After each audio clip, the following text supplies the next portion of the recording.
Hi, I'm Marshall Harvey, and this is Trailers from Hell. As a film editor, I've always been intrigued by movies that were supposedly saved in the editing room. It's kind of a misnomer, I think, because usually they're films that have very solid material to begin with, and they just need an extra burst of inspiration in post-production. One such case is the film adaptation of Herb Gardner's hilarious and heartwarming 1960s Tony Award-winning Broadway play, A Thousand Clowns. Nick, in a moment, you're going to see a horrible thing. What's that? People going to work. That's the wonderful Jason Robards, who starred in the Broadway play. His character, Murray Burns, is a non-conformist who's quit his job writing for a TV kiddie show while raising his young, precocious nephew. I'm sure I speak for all of us when I say that something must be done about your garbage cans in the alley here. It is definitely second-rate garbage.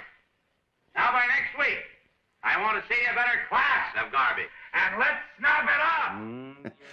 Now, although Gardner's screenplay added a couple of outdoor scenes, the first cut of this movie, directed by Fred Coe, was basically a filmed stage play, stuck on a couple of interior sets. Inspired by some of the films of the day, like Richard Lester's Hard Day's Night and The Knack, Gardner and his editor, Ralph Rosenblum, felt the movie needed to be more cinematic. Don't let me go. I'm just putting my coffee cup down here. So they took a small film crew onto the streets of New York, shot footage of crowds of people going to work, and put marching music to it. Then they reshot parts of scenes, created montages with the characters running around New York City, and edited parts of Jason Robards' stage-bound monologues over the added footage. Suddenly, the movie began to capture the spirit of its protagonist as he rails against the culture of conformity. Maladjusted. Yes, by the way. Anyway, the movie was a success and garnered an Academy nomination for Best Picture, plus an Oscar for supporting actor Martin Balsam, who plays Murray's frustrated brother and agent.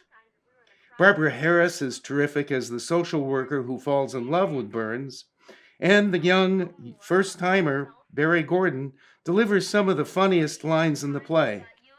But my favorite character is the neurotic, insecure kiddie show host, Chuckles the Chipmunk, played by Gene Saks.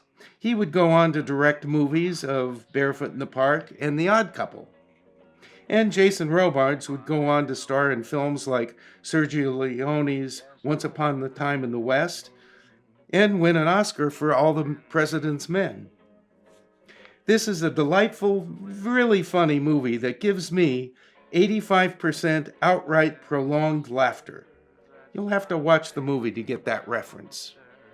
I don't mean maybe, yes, sir. That's my baby now.